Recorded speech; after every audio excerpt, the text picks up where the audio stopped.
Hello Sajina ചേച്ചി, happy birthday to you my dear. അടിച്ചു പൊളിക്ക്. Happy birthday to you my dear Sajeena ചേച്ചി. കുറച്ചു പേർക്കെങ്കിലും അറിയായിരിക്കുമല്ലോ അല്ലേ ഈ സജീന എന്ന് പറയുന്ന വ്യക്തിയെ. ഒരു റിയാക്ഷൻ ചാനലിന്റെ ഉടമയാണ്. ചാനൽ നോക്കിയപ്പോഴത്തേക്ക് രേണുസുതി മാത്രം. ചേച്ചി, രേണുസുതി ട്രെൻഡൊക്കെ കഴിഞ്ഞു, വേറെ കണ്ടന്റും കൂടെയൊക്കെ ഇടയ്ക്ക് ചെയ്യ്.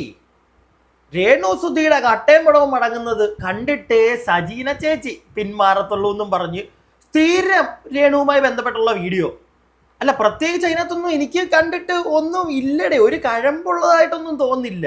ചുമ്മാ ഇരുന്ന് രേണുചുതി തന്നെ.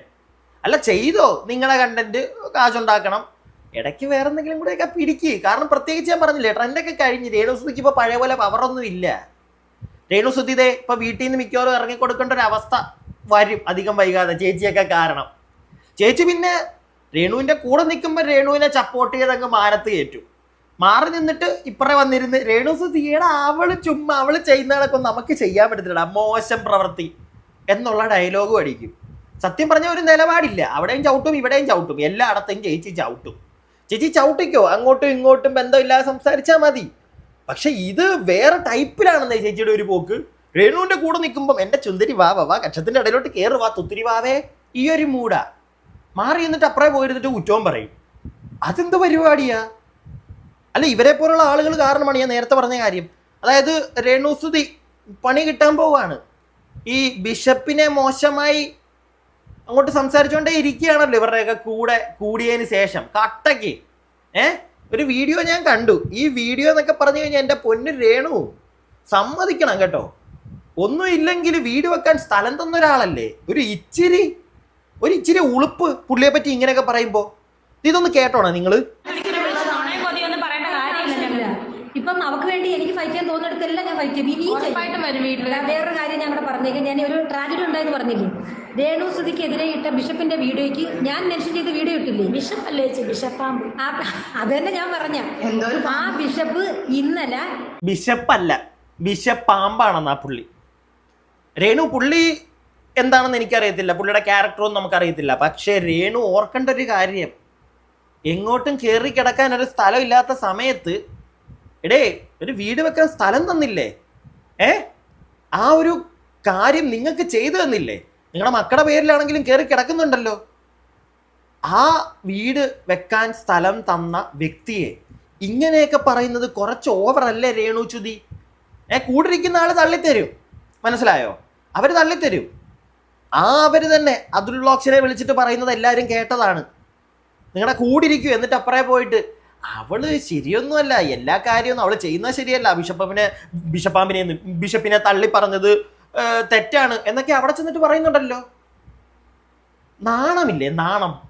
സജീന വ്ളോഗ്സിനെ വിടൂ, രേണുസുതി നിങ്ങൾക്ക് നാണമില്ലേ ഇത് പറയാൻ? അവർക്കൊരു ബോധം വെക്കണോ ഇല്ല, അവർക്ക് കണ്ടന്റ് അവരിരുന്ന് ചെയ്തോണ്ടേ ഇരിക്കട്ടെ. പക്ഷെ നിങ്ങൾ വീട് വെക്കാൻ സ്ഥലം തന്ന മനുഷ്യനെ ഇങ്ങനെയൊക്കെ ബിഷപ്പാമ്പാണ്. നിങ്ങൾ സോഷ്യൽ മീഡിയയിലേക്ക് വന്ന്, രേണുസുതി എന്ന് പറയുന്ന വ്യക്തി സോഷ്യൽ മീഡിയയിലേക്ക് വന്ന് ആ വീടിന് അങ്ങനെ പ്രശ്നമുണ്ട് ഇങ്ങനെ പ്രശ്നമുണ്ട്, ഒലിക്കുന്നു, പൊട്ടി വീഴുന്നു, ഇതെല്ലാം പറഞ്ഞപ്പോഴാണ് ആ വ്യക്തിയൊക്കെ രംഗത്തേക്ക് വന്നത്. അതിനു മുമ്പ് അയാളൊന്നും വന്നിട്ടില്ല. നിങ്ങൾക്കെതിരെ വന്നിട്ടുണ്ടോ? രേണുസുതി തന്നെയാണ് അവരെയൊക്കെ കളത്തിലേക്ക് ഇറക്കിയത്. ആ മറ്റേ വീട് വെച്ചു കൊടുത്ത ഫിറോസിനെയൊക്കെ. എന്തിനാണ് സോഷ്യൽ മീഡിയ, ഈ ഓൺലൈൻ മീഡിയക്കാർ വന്നപ്പോൾ നിങ്ങളുടെ വീട്ടിനകത്ത് ഇച്ചിരി വെള്ളം ഒലിക്കുന്നു, മറ്റേ എന്താണ് അവിടുന്ന് ഇവിടുന്ന് ഒക്കെ മറ്റേ പുട്ടി അടിച്ചൊക്കെ ഇളകി പോകുന്നു, അങ്ങ് നമ്മൾ തന്നെ ചെയ്തേക്കണം. ഒന്നാമത്തെ കാര്യം നമുക്ക് സൗജന്യമായിട്ട് കിട്ടിയതാ. അപ്പൊ ചെറിയ ചെറിയ പ്രശ്നങ്ങൾ നമ്മൾ അങ്ങ് ചെയ്ത് വിടുക. അതിനു പകരം സോഷ്യൽ മീഡിയയിലോട്ട് ഇറങ്ങി കഥ പറഞ്ഞത് ജയിച്ചുക. ഓപ്പോസിറ്റ് നിന്നവർ സംസാരിക്കാൻ ഇറങ്ങി, കുറെ കാലം അവരിരുന്ന് സംസാരിച്ചു. എന്താ ഇതിനകത്ത് ഇപ്പൊ ഇത്ര തെറ്റ്? എനിക്ക് തെറ്റൊന്നും തോന്നുന്നില്ല. പക്ഷെ രേണു ഇപ്പൊ ഈ പറഞ്ഞത് അത് കുറച്ച് റോങ് ആണ് രേണു. എന്താണെങ്കിലും രേണുസുതിയൊക്കെ ഈ പള്ളിയിലച്ഛനെ പറ്റി വളരെ മോശമായിട്ട് പല സ്ഥലത്തും ഇതുപോലെ പറഞ്ഞത് കൊണ്ട് തന്നെ പള്ളിയിലച്ഛൻ കൊണ്ട് കേസും കൊടുത്ത് ഇപ്പം സീൻ വന്നേക്കുക. അതായത് പുള്ളിയെ പറ്റി പറഞ്ഞേക്കുന്നത് എല്ലാം അങ്ങോട്ട് റിമൂവ് ചെയ്യണം, ഇല്ലെങ്കിൽ 7 ദിവസത്തിനുള്ളിൽ. അത് റിമൂവ് ചെയ്യാൻ മാത്രമല്ല, മാപ്പും പറയണം. പറഞ്ഞില്ലെങ്കിൽ വീട്ടിൽ നിന്ന് ഇറങ്ങി കൊടുത്തോ. നോട്ടീസൊക്കെ വന്നിട്ടുണ്ട്, ഇത് ഇവിടെ സൈഡിൽ ഞാൻ വെച്ചേക്കാം. മൊത്തത്തിൽ കിട്ടി. ഇനിയിപ്പോൾ എന്തായിരിക്കും രേണു പറയാൻ പോകുന്നത്? മാപ്പ് പറയത്തില്ല, ഞാൻ കോപ്പ് പറയും എന്നും പറഞ്ഞ് ഇറങ്ങുമോ? അല്ല, അങ്ങനെയാണെങ്കിൽ വീട്ടിൽ നിന്ന് ഇറങ്ങി കൊടുക്കുക. പിള്ളേരുടെ പേരിലുള്ള അവർ വലുതാവുന്ന സമയത്ത് രണ്ടുപേരും, ഇപ്പം കിച്ചു വലുതാണ്, മറ്റേ പയ്യനും കൂടെ വലുതാവുന്ന സമയത്ത് അവരെ വീട് എന്താ വെച്ചാൽ ചെയ്യട്ടെ. രേണു ഇപ്പൊ കുറെ കൊടീശ്വരിയായില്ലേ? മാപ്പൊക്കെ പറയുവോ? എനിക്ക് തോന്നുന്നില്ല. മാപ്പ് പറഞ്ഞാൽ രേണു തീർന്നു കേട്ടാ. ഒരു ഉളുപ്പും ഇല്ലാതെ മാപ്പ് പറഞ്ഞെന്നേ ഞാൻ പറയത്തുള്ളൂ. കാരണം കാണിക്കാവുന്ന എല്ലാം കാണിച്ചു വെച്ചിട്ട് എന്താണെങ്കിലും സജീന വ്ളോഗ്സ് അതുലിനോട് വേറൊരു കാര്യം പറയുന്നുണ്ട്. ഇതും കൂടെ ഒന്ന് കേട്ടോണേ. ബിഷപ്പിനെതിരെ ഞാൻ വീഡിയോ ഇട്ടു, ശരി, അത് രേണുസുതി സംബന്ധമായിട്ടാണെങ്കിലും ശരി. പക്ഷെ അതിൽ ഞാൻ കണ്ട കാര്യം എന്താന്ന് പറഞ്ഞാൽ ഈ ബിഷപ്പ് ഒരു സോഷ്യൽ മീഡിയയുടെ മുമ്പിൽ വന്നിരുന്ന് എന്തൊക്കെ കോപ്രായങ്ങളാണ് കാണിച്ചത്. ഒരു ബിഷപ്പിന് ചേർന്നതാണോ ചെയ്തത്? അല്ല, ബിഷപ്പ് മനുഷ്യനല്ലേ, ബിഷപ്പിനും ഇല്ല ഇമോഷൻസ്. അല്ല ഞാനൊരു കാര്യം ചോദിക്കട്ടെ, ഞാൻ എൻ്റെ കയ്യിലിരിക്കുന്ന വസ്തു ഒരാൾക്ക് ഞാൻ കൊടുത്തു എന്ന് വയ്ക്ക്, ഫ്രീ ആയിട്ട് കൊടുത്തു. നാളെ അയാൾ വന്നിട്ട് എന്നെ ചീത്ത വിളിച്ചു കഴിഞ്ഞാൽ എന്നെ വേറൊരുത്തൻ ചീത്ത വിളിക്കുന്നതിനേക്കാളും കലിപ്പായിരിക്കും എനിക്ക്. ഞാൻ അവന് എൻ്റെ കയ്യിലിരിക്കുന്ന ഓസിന് കൊടുക്കുകയും ചെയ്യാം, എനിക്കിട്ടുണ്ടാക്കിയെന്ന് പറഞ്ഞുള്ള കലിയായിരിക്കും എനിക്കുള്ളത്. അതിന്റെ ഇരട്ടി കലി കാണും. മനസ്സിലായോ? 1.5 വർഷത്തോളമായി ഈ വസ്തു കൊടുത്തിട്ട് ഈ ബിഷപ്പ് പറയുന്നതല്ലേ ഉള്ളു രേണുസുതി അയാളെ ചീത്ത വിളിച്ചു അങ്ങനെ ഇങ്ങനെ. എന്തെങ്കിലും ഒരു തെളിവ് ബിഷപ്പിന് ഇന്നു വരെ സോഷ്യൽ മീഡിയ തരാൻ പറ്റിയിട്ടുണ്ടോ? എന്തോന്ന് നിങ്ങൾ ഒന്ന് ആലോചിച്ച് നോക്ക്. ഈ രേണുസുതി ബിഷപ്പിനെ അങ്ങ് ചീത്ത വിളിക്കുന്നു, തെറി വിളിക്കുന്നു, വേറെ ഏതാണ്ടൊക്കെ ചെയ്യുന്നു, പറയുമ്പോ ആ വസ്തുവിനെയും വീടിനെയും നന്ദി ചെയ്ത എല്ലാത്തിനെയും ഇട്ട് തെറി പറയുമ്പോൾ അതിനെയൊക്കെ നിങ്ങൾക്ക് എങ്ങനെ ന്യായീകരിക്കാൻ തോന്നുന്നു? എനിക്കത് ഇതുവരെ മനസ്സിലായിട്ടില്ല. പ്രിയപ്പെട്ടവരെ, കുറച്ചു മുമ്പ് ഞാനൊരു വീഡിയോ കാണിച്ചില്ലായിരുന്നോ? സജീന ചേച്ചീനകത്ത് ചോദിക്കുന്ന കേട്ടില്ലേ, ബിഷപ്പിനെ എപ്പോഴാ പറഞ്ഞേ ഒരു തെളിവെങ്കിലും കാണിക്കാൻ? സജീനയും രേണുസുതി ഒന്നിച്ചിരുന്നപ്പോ രേണു പറഞ്ഞത് കേട്ടല്ലോ, ബിഷപ്പാവാണെന്ന്. വീട് വെക്കാൻ സ്ഥലം കൊടുത്ത ആള്. അല്ല ഇതൊക്കെ പോരെ? എനിക്ക് അറിയാൻ പാടില്ലാണ്ട് ചോദിക്കുക. ഇതൊന്നും തെറ്റല്ലേ? ഞാൻ നേരത്തെ പറഞ്ഞ പോലെ വീടിന് ചോർച്ച അങ്ങ് ഒട്ടിച്ച് എന്താന്ന് വെച്ചാൽ ചെയ്ത് വിടുക. ആ സമയത്ത് ഷോർട്ട് ഫിലിമും പൈസ കിട്ടുന്നുണ്ടല്ലോ, അങ്ങ് ചെയ്തു വിടാവുന്ന കേസേ ഉള്ളൂ. മകൻ കിച്ചു തന്നെ അത് പറഞ്ഞല്ലോ, ഇല്ലേ? അതിന് പകരം അവരെ എന്തിനാ നെഗറ്റീവ് റീച്ചിന് അന്ന് ചെയ്തു വെച്ചതാ. ബിഗ് ബോസിൽ പോയി ഇച്ചിരി ഡീസൻ്റായി പുറത്തേക്ക് ഇറങ്ങി. ഇപ്പൊ വീണ്ടും ആ ഡീസൻസി ഒക്കെ വിട്ടിട്ടുണ്ട്. എന്നിട്ടാണ് ആ പള്ളിയിലച്ഛനെ ഇരുന്ന് പള്ളു വലിച്ച് പറയുന്നത്. ഓക്കെ, രേണു വീണ്ടും താഴത്തേക്ക് പോത്തേ ഉള്ളൂ. പണ്ടത്തെ കണക്ക് ഒരു ബൂസ്റ്റ് കിട്ടുമെന്ന് എനിക്ക് തോന്നുന്നില്ല ഇനി നെഗറ്റീവ് ആയാൽ. കാരണം അതുപോലെയാണ് നിങ്ങൾ കാണിച്ചുകൊണ്ടിരിക്കുന്നത്. നിങ്ങൾ ആ പള്ളിയിലച്ഛനെ ഇങ്ങനെ പറയേണ്ട കാര്യം എന്താണെന്ന് എനിക്ക് അറിയത്തില്ല. സീരിയസ്ലി എനിക്ക് മനസ്സിലാവുന്നില്ല. പുള്ളിക്ക് പ്രായമുള്ളൊരു വ്യക്തി, രേണുവിന് വേണമെങ്കിൽ അങ്ങനെ ചിന്തിക്കാമല്ലോ, ഇല്ലേ? നമുക്കെല്ലാവർക്കും അങ്ങനെ ചിന്തിക്കാൻ പറ്റത്തില്ലേ? പുള്ളിക്ക് പ്രായമുള്ളൊരു വ്യക്തി, രേണുവിനെക്കാട്ടിലും ഏജ്ഡാണ്. പുള്ളിയുടെ പ്രായത്തിൻ്റെ ആയിരിക്കും പുള്ളി ചിലപ്പോൾ ഇങ്ങനെ പറയുന്നത്. പുള്ളിക്ക് ഹേർട്ടായി. പുള്ളി കൊടുത്ത സ്ഥലത്തൊരു വീട് വെച്ചിട്ട് പിന്നെ അതിനെപ്പറ്റി ഇങ്ങനെ കുറ്റം പറഞ്ഞുകൊണ്ടിരുന്നപ്പോൾ പുള്ളിക്ക് ഹേർട്ടായി. പുള്ളി തിരിച്ചടിച്ചു. രേണുവിനെ അങ്ങനെ കാണാൻ പറ്റുന്നില്ല. അങ്ങനെ കാണാൻ പറ്റുന്നില്ലെങ്കിൽ അത് രേണുവിൻ്റെ വിവരക്കേടാണ്. രേണു തന്നെ മനസ്സിലാക്കണം, എന്നെക്കാട്ടിലും എന്തോരം പ്രായത്തിന് മൂത്ത ഒരു ബിഷപ്പാണ് പുള്ളിന്ന്. മനസ്സിലായോ?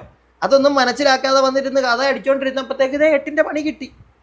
സോറി പറ. ഇനി ആ ഇട്ട വീഡിയോ എല്ലാം കളയിപ്പിക്ക്, ഇല്ലെങ്കിൽ വിട്ടോ, ഇറങ്ങി വിട്. എന്താ ഇപ്പം പറ്റുമല്ലോ. ഞാൻ നിങ്ങളോട് ആ വീട്ടിൽ നിന്ന് ഇറങ്ങി പോകാൻ പറയുമല്ലോ, അത് നിങ്ങൾക്ക് കിട്ടിയ, നിങ്ങളുടെ മക്കൾക്ക് കിട്ടിയ വീടാണ്. പക്ഷെ നിങ്ങളുടെ ഈ പരിപാടികൾ, ഈ വന്നിരുന്ന് കുറ്റം പറയുന്ന പരിപാടികൾ, ഓൺലൈൻ മീഡിയക്കാരെ കാണുമ്പോൾ എല്ലാം മറന്നങ്ങോട്ട്, അത് നിങ്ങൾക്ക് പണിയാണ്. പണ്ട് തൊട്ടേ ഞാൻ പറയുന്ന കാര്യം, അത് നിങ്ങൾക്ക് പണിയാതെ ഇപ്പോഴും നിങ്ങൾക്ക് പണിയായി മാറിയിട്ടുണ്ട്. എന്താണെങ്കിലും വീട്ടിന്റെ കാര്യത്തിന് ഒരു തീരുമാനമായിട്ടുണ്ട്. ഈ വീഡിയോ കൂടെ നിങ്ങളൊന്ന് കേൾക്കുക, അപ്പം നിങ്ങൾക്ക് ഏകദേശം കാര്യം പിടികിട്ടും. ദാനമായി കൊടുക്കുമ്പോൾ അതിൽ കണ്ടീഷൻസ് കൂടി വെക്കാറുണ്ട്. പണം കൈപ്പറ്റിക്കൊണ്ടല്ല ഇഷ്ടദാനം എന്നുള്ളത് നമുക്കറിയാവുന്ന കാര്യമാണല്ലോ. പക്ഷേ അതിൽ കണ്ടീഷൻസ് വെച്ചിട്ടുണ്ട് എങ്കിൽ ആ കണ്ടീഷൻസ് ഈ പറയുന്ന ക്ലെയിമൻ്റ് ഫുൾഫിൽ ചെയ്യുന്നുണ്ട് എങ്കിൽ ഈ സെറ്റ്ലർക്ക് അത് ക്യാൻസൽ ചെയ്യാൻ സാധ്യമാകുന്നതല്ല. ഏത് കണ്ടീഷൻ്റെ പേരിലാണോ അത് നൽകിയത്, അതല്ലെങ്കിൽ നൽകുമ്പോൾ ഏതെല്ലാം കണ്ടീഷൻസ് ആണോ അതിൽ എഴുതിയിട്ടുള്ളത്, ആ കണ്ടീഷൻസ് എല്ലാം പൂർത്തിയാക്കുന്നുണ്ട് എങ്കിൽ, ആര് ക്ലെയിമൻ്റ് പൂർത്തിയാക്കുന്നുണ്ട് എങ്കിൽ ഈ സെറ്റിലറെ സംബന്ധിച്ചിടത്തോളം ഈ ധനനിശ്ചയാധാരം, അതല്ലെങ്കിൽ ഈ ഇഷ്ടദാനാധാരം, അതല്ലെങ്കിൽ ഈ സെറ്റിൽമെൻറ്റ് ഡീഡ് ക്യാൻസൽ ചെയ്യാൻ കഴിയുന്നതല്ല. ഇനി എന്തെങ്കിലും കാരണവശാൽ ക്ലെയിമൻ്റ് അതിൽ പറഞ്ഞ വ്യവസ്ഥകൾക്ക് അനുസൃതമായിട്ടല്ല പെരുമാറുന്നത് എങ്കിൽ, ആ ഡീഡിൽ പറഞ്ഞതിന് അനുസൃതമായിട്ടല്ല അയാൾ തുടർന്ന് പ്രവർത്തിക്കുന്നത് എങ്കിൽ, ഉദാഹരണത്തിന് ഇഷ്ടദാനം എഴുതി കൊടുക്കുന്നത് അച്ഛനാണ് എന്ന് കരുതുക. ആ ഇഷ്ടദാനം എഴുതി കൊടുത്ത പത്രത്തിൽ എഴുതിയിട്ടുള്ള കാര്യങ്ങളിൽ ഒന്ന്, മരണം വരെ തന്നെ സംരക്ഷിച്ചു കൊള്ളാം എന്ന വ്യവസ്ഥയിലാണ് ഇഷ്ടദാനമായി കൊടുക്കുന്നത് എങ്കിൽ, ആ മകൻ അത് പാലിക്കുന്നില്ല എന്ന് മാത്രമല്ല അച്ഛനെ സംരക്ഷിക്കാതിരിക്കുകയും അച്ഛനോട് അവിടുന്ന് ഇറങ്ങിപ്പോകാനൊക്കെ പറയുകയും ചെയ്യുകയാണ് എങ്കിൽ, കോടതി മുഖേന ഇത് ക്യാൻസൽ ചെയ്യാനുള്ള അവകാശമുണ്ട്. കേട്ടല്ലോ, ഏകദേശം ഒരു ഐഡിയ കിട്ടിയല്ലോ നിങ്ങൾക്ക്. രേണുവിൻ്റെ കേസിലാണെങ്കിൽ പോലും ആ പള്ളിയിലച്ഛൻ ഇപ്പോൾ കോർട്ടിലേക്ക് ചെന്ന് കഴിഞ്ഞാൽ പറയാം, ഞാൻ കൊടുത്ത സ്ഥലത്ത് താമസിച്ചുകൊണ്ട് എന്നെ അധിക്ഷേപിക്കുന്നു, അവർക്ക് ഞാൻ കൊടുക്കുന്നില്ല എന്നൊക്കെ പറഞ്ഞ് പുള്ളി പോയി കഴിഞ്ഞാൽ എന്തൊക്കെയാണെങ്കിലും മുന്നാധാരമൊക്കെ പുള്ളിയുടെ പേരിലായിരിക്കും, അല്ലേ? ആയിരിക്കാൻ സാധ്യതയുണ്ട്. അങ്ങനെയാണെങ്കിൽ പണിയാവത്തില്ലേ?